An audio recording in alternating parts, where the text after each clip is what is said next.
శశి గారు చెప్పండి. అంబేద్కర్ విగ్రహానికి వైఎస్ఆర్సీపీ నాయకులే నిప్పుబెట్టి కూటమి ప్రభుత్వం దళితుల పట్ల చిన్న చూపు చూస్తుందని చెప్పేసి ఎవరైతే ఆ చిత్తూరు జిల్లా ఆ ప్రాంతానికి చెందిన దళితులందరి చేత వైఎస్ఆర్సీపీ నాయకులు ఉద్యమం చేపట్టడం కొంతమేర వాళ్ళు ప్లాన్ వేసుకున్నట్టుగా అది బెడిసి కొట్టినట్టుగా అర్థమవుతుంది. మొత్తంగా ఈ అంబేద్కర్ ఆ విగ్రహాన్ని అడ్డుపెట్టుకుని వైఎస్ఆర్సీపీ చేసిన డ్రామా రాజకీయాల గురించి మీరేమంటారు? అంబేద్కర్ని అవమానించింది ఎవర్రా అంటే వైసీపీ నాయకులు. ఎందుకంటే గత 5 ఏళ్ళు రాష్ట్రంలో అంబేద్కర్ రాజ్యాంగం నడిపించకుండా మాది రాజారెడ్డి రాజ్యాంగం అని చెప్పిన వ్యక్తులు ఎవరు? వైసీపీ నాయకులు కదా. రేపు వస్తే మేము అంబేద్కర్ రాజ్యాంగం కాకుండా రాజారెడ్డి రాజ్యాంగం నడిపిస్తామని సోషల్ మీడియాలో పోస్టులు పెట్టేది వైసీపీ నాయకులు కదా. అంటే మనం ఎంతో గొప్పగా చెప్పుకుంటాం అంబేద్కర్ గారు రాసిన రాజ్యాంగం ఈరోజు మన ప్రజల్ని కాపాడుతుంది. అలాంటి రాజ్యాంగాన్నే అవమానించే విధంగా అంబేద్కర్ గారిని పేరు తీసేసి ఎవరో ఒక క్రిమినల్ రాజారెడ్డి పేరు గురించి చెబుతూ ప్రస్తావించే వీళ్ళు అంబేద్కర్ని ప్రతి క్షణం అవమానిస్తూనే ఉన్నారు. ఒకటి విజయవాడలో ఎక్కడో కడితే అంబేద్కర్ గారిది, అక్కడ జగన్మోహన్ రెడ్డి గారు తన అక్షరాలు పెట్టుకున్నారు కానీ అంబేద్కర్ గారు చిన్నది. అంటే ఏమనాలి?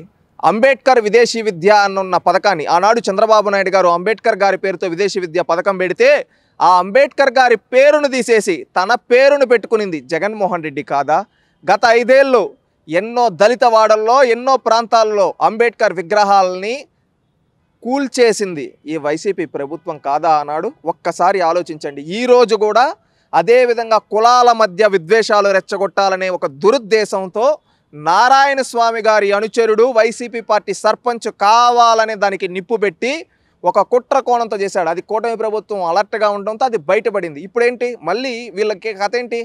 వీళ్ళే తప్పు చేస్తారు, ఎదుటోళ్ళపైన తోస్తారు. చూసాం గతంలో ఇన్సిడెంట్స్. అదేవిధంగా ఈరోజు ఏంటంటే దానిపైన కూటమి ప్రభుత్వం పైన బురద కొట్టాలని చూస్తూ ఉన్నారు. కావాలని దళిత ఈ విధంగా మాట్లాడుతున్నారు కదా. దళితుల్ని ప్రతి క్షణం అవమానించింది జగన్మోహన్ రెడ్డి కదా. గతంలో వాళ్ళ ఎమ్మెల్యేలు దళిత ఎంపీలు ఉంటే వాళ్ళని బయట నిలబెట్టి తన సొంత సామాజిక వర్గానికి సంబంధించిన ఎంపీలని తన పక్కన కూర్చోబెట్టుకుని లోపల కూర్చోబెట్టుకునేది వాస్తవం కాదా? తిరుమల లాంటి దేవస్థానంలో ఉంటే ఒక దళిత ఉప ముఖ్యమంత్రిని పక్కన కూర్చో పో అని చెప్పి అన్న కుల అహంకారం ఉన్న వ్యక్తులు వైసీపీ పార్టీలో లేరా?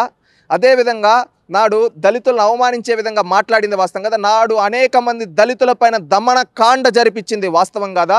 శ్రీకాకుళం నుంచి మొదలు పెడితే అనంతపురం వరకు, ఒక డాక్టర్ సుధాకర్ కా నుంచి మొదలు పెడితే డ్రైవర్ సుబ్రహ్మణ్యం వరకు, అదేవిధంగా ఒక అనితా రాణి గారు కావచ్చు, ఈ విధంగా ఎంతోమంది దళితుల్ని నాడు ఓచకోత కోసింది వైసీపీ నాయకులు కదా.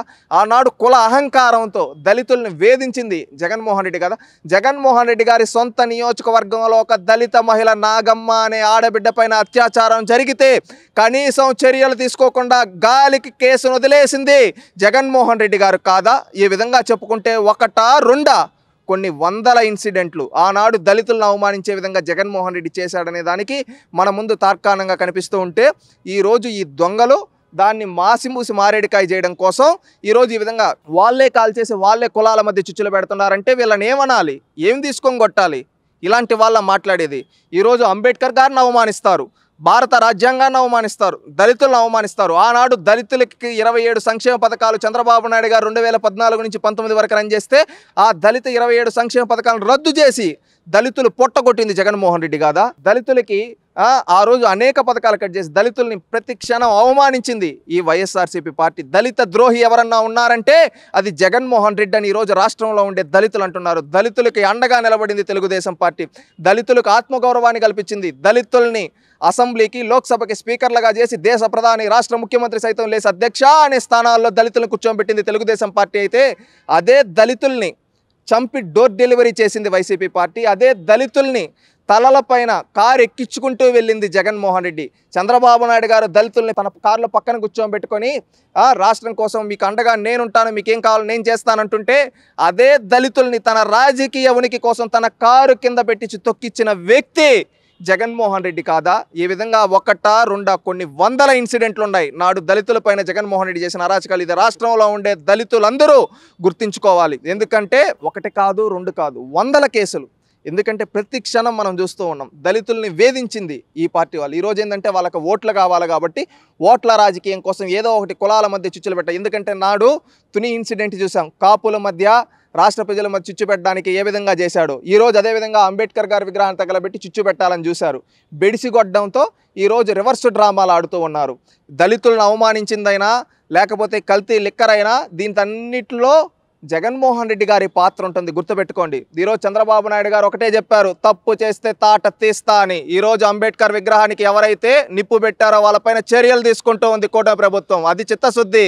నువ్వేం చేసావు? ఆ రోజు దళిత డ్రైవర్ని చంపినోడిని తీసుకొని వచ్చి నీ పక్కన కూర్చోబెట్టి ఎమ్మెల్సీ ఇచ్చావు. దళిత డాక్టర్ని చంపిన పెట్ల ఉమా మహేష్ గణేష్కి ఏం చేసావు? మళ్ళీ ఎమ్మెల్యే టికెట్ ఇచ్చావు. ఇది నీ చిత్తశుద్ధి. ఈరోజు తప్పు చేశాడని తెలియగానే చర్యలు తీసుకుంటున్నాం. ఈరోజు దళితులకు ఆత్మ గౌరవాన్ని కల్పిస్తున్నాం. దళితుల్ని రాజకీయ ఓటు బ్యాంకుగా వాడుకున్నది వైఎస్ఆర్సీపీ పార్టీ అయితే, దళితులకు అండగా నిలబడుతూ వాళ్ళని పురోగతి కోసం చేసే పార్టీ తెలుగుదేశం పార్టీ. మీకు గుర్తుందో లేదో, 2025 ఏప్రిల్ నెలలో బాబు జగజీవన్ రామ్ జయంతి రోజు కావచ్చు, అంబేద్కర్ జయంతి రోజు కావచ్చు, అదేవిధంగా పేదల సేవలో కావచ్చు, ఈ ఇన్సిడెంట్లు నాకు బాగా గుర్తున్నాయి. ఆ రోజు దళితులు ఈరోజు ప్రతి నెల పేదల సేవలో అని తెలుగుదేశం పార్టీ ఒక ప్రోగ్రాం చేస్తుంది కూటమి ప్రభుత్వం. ప్రతి నెల తొలి రోజు ఎవరింటికి వెళ్తున్నారో తెలుసా? చంద్రబాబు నాయుడు గారు దళితుల ఇంటికి వెళ్తున్నారు. దళితులు కూడా మాలో భాగమే అని చెప్పి ఈరోజు దళితుల అభ్యున్నతి కోసం కృషి చేస్తున్నారు. దళితుల్ని రాజకీయంగా వాడుకునేది వైసీపీ అయితే, వాళ్ళని ఈ సమాజంలో ఒక గౌరవం కల్పించే విధంగా తీసుకొని వెళ్తూ ఉంది తెలుగుదేశం పార్టీ. ఇది ప్రతి ఒక్క దళితులు గుర్తుపెట్టుకోవాలి.